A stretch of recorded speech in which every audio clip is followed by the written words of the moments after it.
Today we are going to be making candy boxes. The supplies you will need are ribbon, a glue stick, a candy box template, a patterned piece of paper, pencil, and scissors. The first step is to take your patterned piece of paper and flip it over so that the blank side is facing upwards. Next, take your template and use a pencil to trace it onto the paper.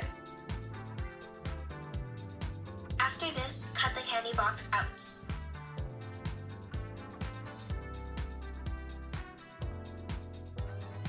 The next step is to fold your candy box. Use a pencil to sketch out where you will need to fold.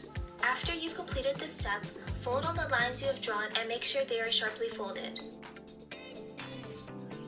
Fold over the smallest flap so that the patterned side is facing up and adhere some glue onto it.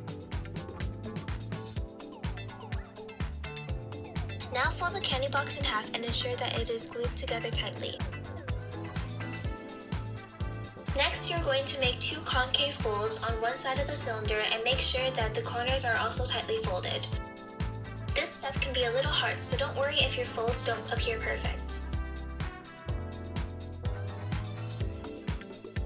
Now you can place your pieces of candy into the box and make two more concave folds to seal the box. The final step is to tie everything together with a ribbon. I'm using a pre-cut piece of ribbon that is approximately 65 centimeters in length. Ta-da! Your candy box is complete.